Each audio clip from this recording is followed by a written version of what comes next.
Hi, I'm Liv, and today I'm going to be talking about books that got me out of a reading slump and a couple that got me into a reading slump.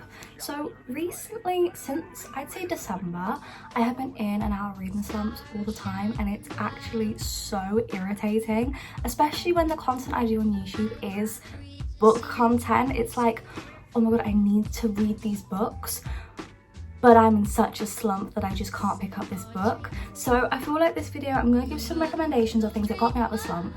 I did do a video of how I read so much in a week and my reading tips, so go check that out for that. This video I'm going to give my tips on how to get out of a reading slump, and also obviously my recommendations, and also books I do not recommend if you think you could possibly go into a reading slump because they put me in a bad slump. So first of all, a reading slump. If you don't know what a reading slump is, it's basically if you know what it is, then why are you on this video? A reading slump is basically where you feel so unmotivated to read any books, and the minute you read any part of a book you just want to put it down, and you have no motivation to pick up a book or pick a different book or even finish a book. It's not a great experience basically, because you just find yourself despising books and just not being able to get into a book at all and have no motivation to read them. What about some books that have gotten me out of a reading slump? So I'm going to start off with a mystery book, young adult, and this is A Good Girl's Guide to Murder.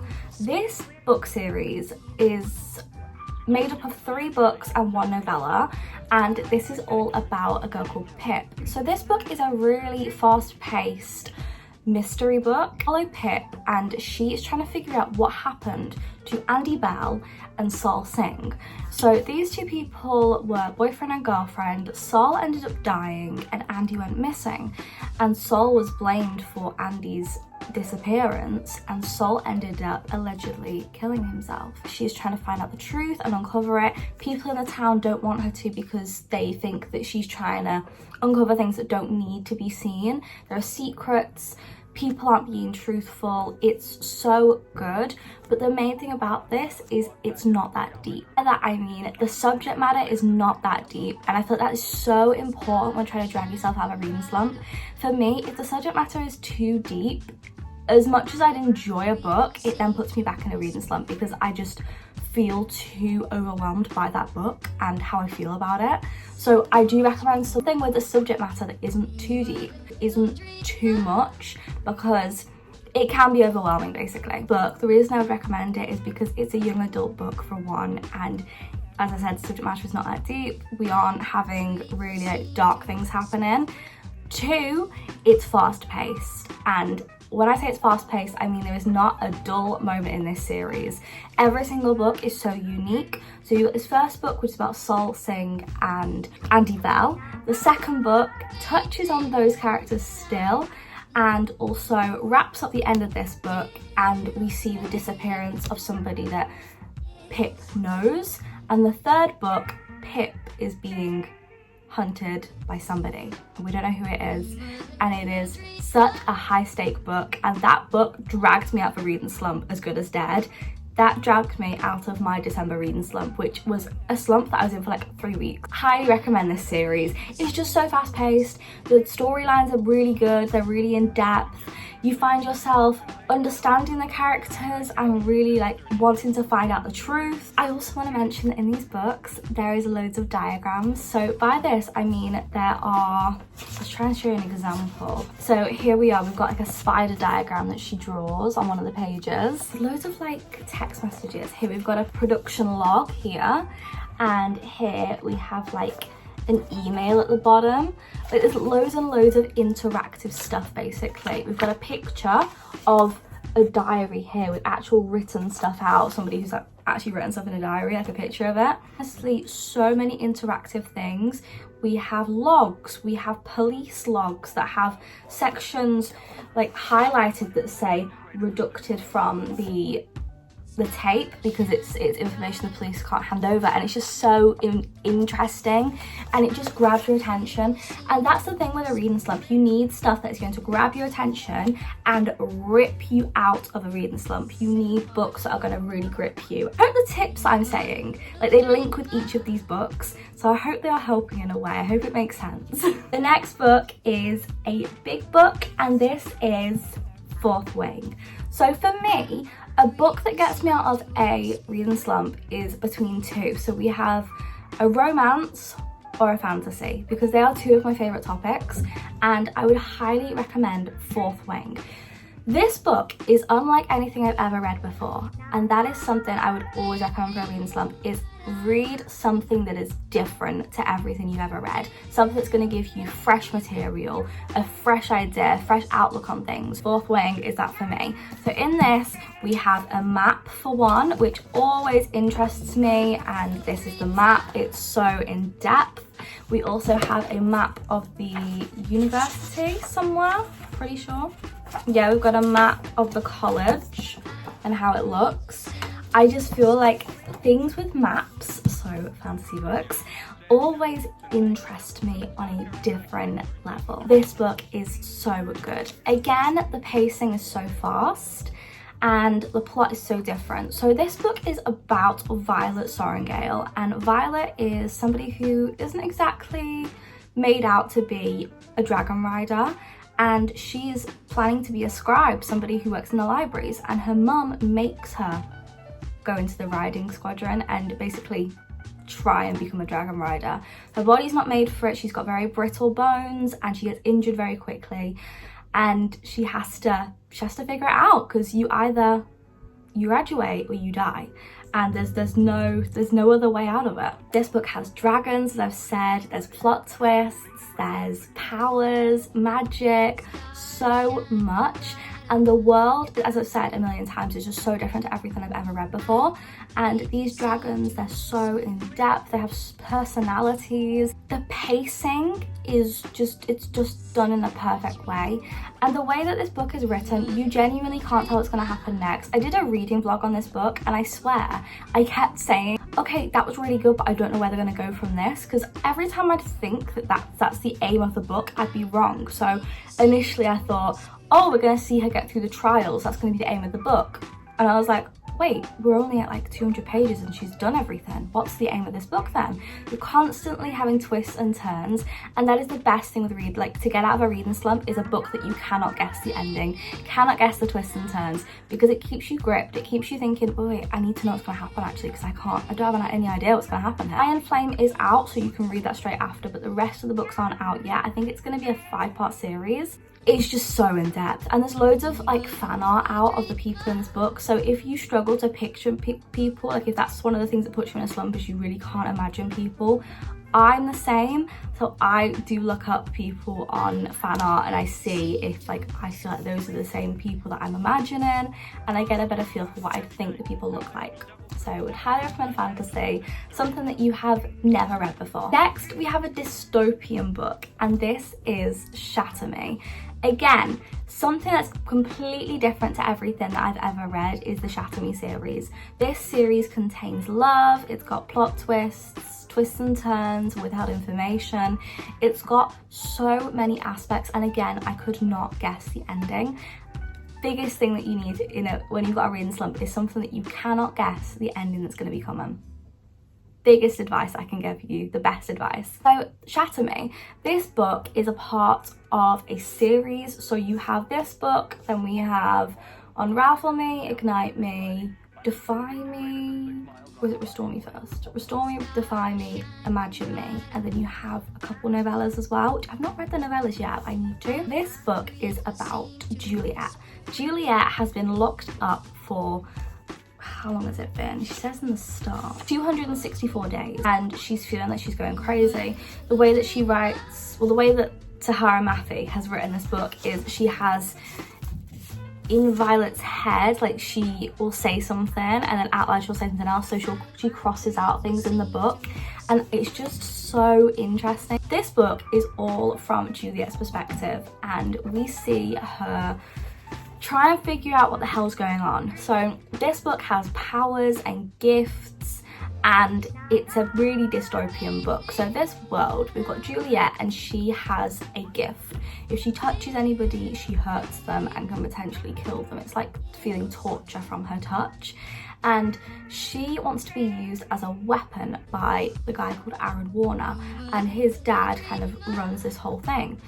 The government is really important and rich, and the public are really poor and they have nothing, and it's giving like Hunger Games in the vibe, like the vibe of the public versus the government. Like that whole thing is Hunger Games to me, but I love how like that's the only aspect that's been like has a similarity. This book, we see loads of twists and turns, and it sets up the rest of the series brilliantly. We have loads of, not world building, but the way that the scene is set is what really gripped me with this. Books that have great scenes and like setting is my thing with the book slumps, what drags me out of them. If the world is interesting and intricate, that is everything to me. So the world in this is amazing. So we see a lot of the cell, obviously. Later on, seeing more of this place that the government live and Aaron Warner lives.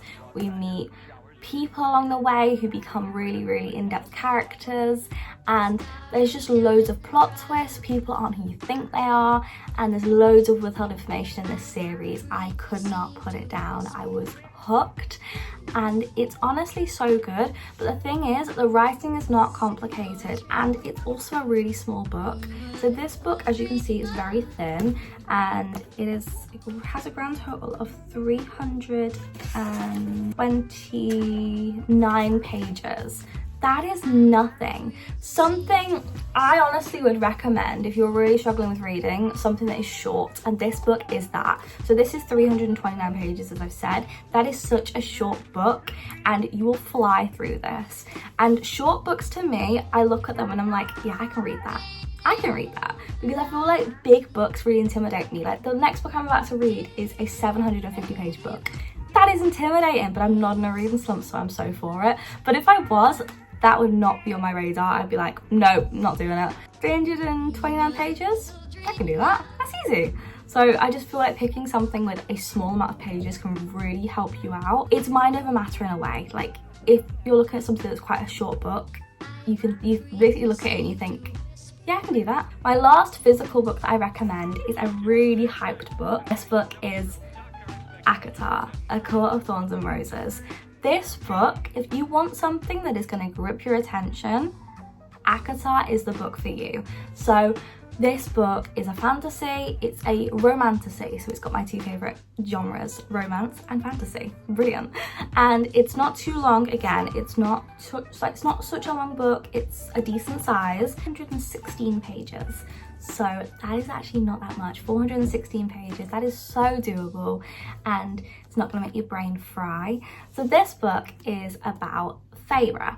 Tahereh is a human, and she lives in the human world, and there is a wall, and beyond the wall is the Fae. The Fae are made out to be people who basically eat humans and hate humans and dangerous people.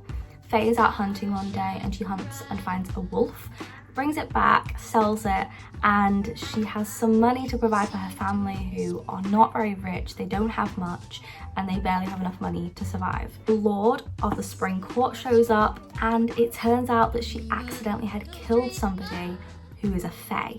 Now this person could shapeshift and presented themselves as a wolf, and she had killed them. In the Fae world, it's a life for a life, and Tahereh has to deal with into the Fae world and living there.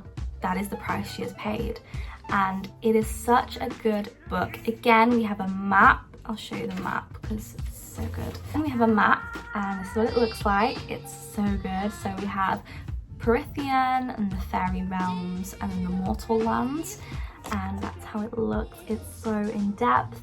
So this book is all pretty much from Tahereh's perspective, the whole book.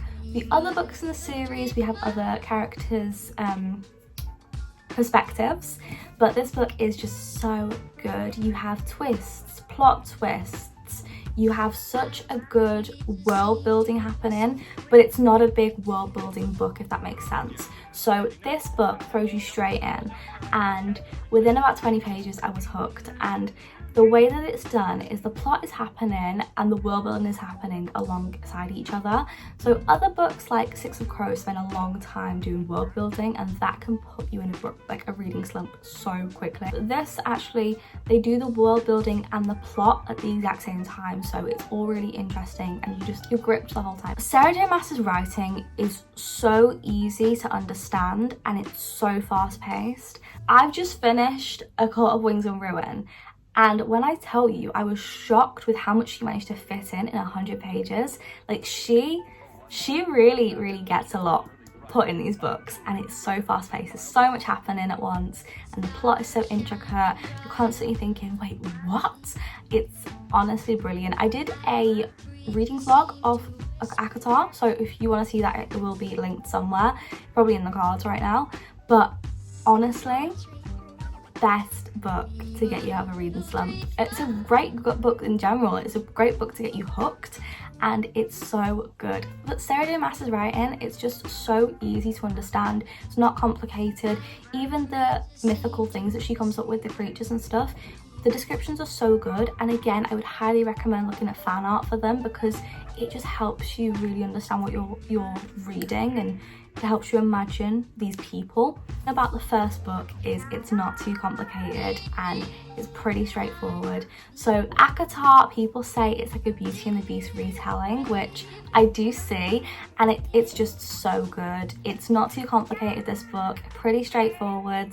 So many plot twists, so many characters, the world building's great, it's so easy, the plot's so fast paced, never a dull moment, and I didn't guess the ending, did not guess the ending, so I would highly recommend Acotar. I have 2 more books to recommend, but one I have lent to my boyfriend and one was on my Kindle. So I'll talk about the one I've lent to my boyfriend first. So this book I was obsessed with, and this is The Fifth Wave. I honestly, if you want a dystopian book that's going to grab your attention and be nothing like anything you've ever read before, Fifth Wave. Fifth Wave. This book scared me. It had me on the edge of my seat. I was honestly so nervous throughout this book. So The Fifth Wave is in this world where aliens have taken over Earth and we don't know what they want, but they have done 4 waves. These waves include things like spreading an illness to try and kill off as many of the humans as possible. And the 5th wave is coming and we don't know what it is. These aliens, we don't know what they look like. We don't know if we've met them before. It's a 2-person perspective book, and it's done in a way that there'll be about 100 pages in the first person's perspective and then like 100 pages in the next person's perspective. So it's duo perspective and it's so good. So the first perspective we have is from a girl, and she is trying to find her brother, her little brother, and save him. She meets on the way a person who she doesn't know if she can trust, but she's gonna have to figure it out. There's only her who can decide this. There's nobody else to help her out. We then have the other perspective, which is a boy who ended up being like drafted into this sort of like military style place, and he is being trained to go against these aliens. But is everything what it seems? There's so many twists and turns. As much as you want to believe everybody, you can't, because some people are lying and we don't know who they are. So many plot twists, so many twists and turns. I cried at how good this book was. It was honestly phenomenal, one of the best books I have read, and it's so fast paced. And again, because it's withheld information and you don't know if everybody is somebody that you can trust, you're constantly on the edge of your seat. And it's written in such a way that I was actually scared, because it's so realistic. Like it seems like it's something that could happen, and it's just so nerve-wracking. And I also want to say there are a few flashback scenes, but not loads. The ones that Yancey chose to include, they really drive the story on, like they really push the story on. It's so good and it's written so well, so fast paced. The last book I have to talk about is Twisted Games by Anna Huang. Anna Huang's writing is bloody amazing. She is a romance writer and she has a little bit of smart in her books, and Twisted Games is everything. So Twisted Games is a romance, and it is about a forbidden romance between a bodyguard and a future queen. So this is about Bridget and Reese Larson. If you've heard about these people on TikTok, you'll know what I'm on about. This book is in the Twisted series. So the first book is Twisted Love, which I would 1000% recommend, but Twisted Games is an amazing book.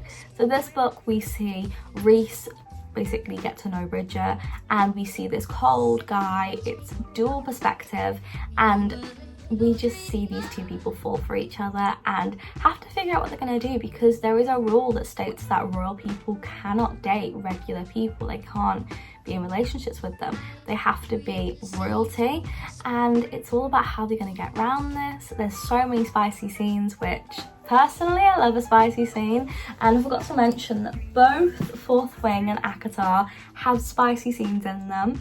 So yeah, Twisted Games has loads of spicy scenes. The plot though is so good. It's just so good.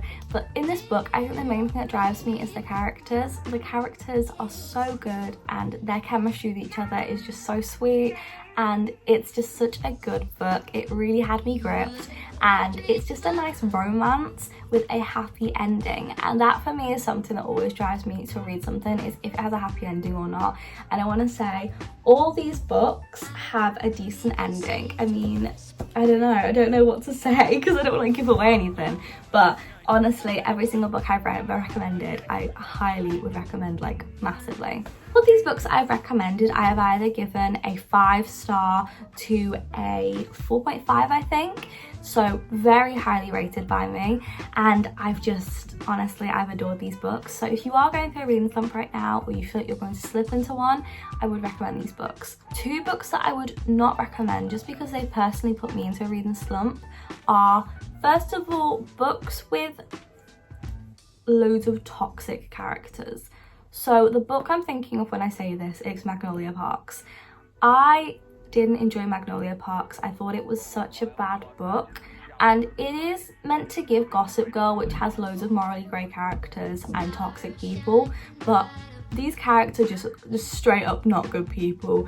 Magnolia Parks is about Magnolia, and she has this guy who she's always on and off again with, and she's always, they used to date, and then something happened where she thought he cheated on her, but he never admitted it. He did cheat on her, and he does admit it, and then we find out who it was with. It's just such a toxic book. There's no happy ending. For me, it made me feel, at the end, it left me feeling empty. It left me feeling, what the hell was that? I wouldn't recommend a book with toxic characters, because I feel like if the characters are unlikable, you're less likely to want to read it. Whereas with these books, you've got Violet, who is in Fourth Wing. She is such a fighter, and she's so adamant she's going to get this done and get through these trials and all these dragons and stuff. There is romance in it, and there's a guy in it called Xaden Riorson, and Xaden is everything. He's such a in-depth character, but he's morally grey, but he has so many twists, like plot twists about him, and so many withheld information bits about him, which is just so interesting to read. So you know that he's got some sort of redemption coming, and basically with Xaden in this book, he's just such an interesting character, and stuff that he does, you think, wait, if you're really a bad person, why would you be doing that?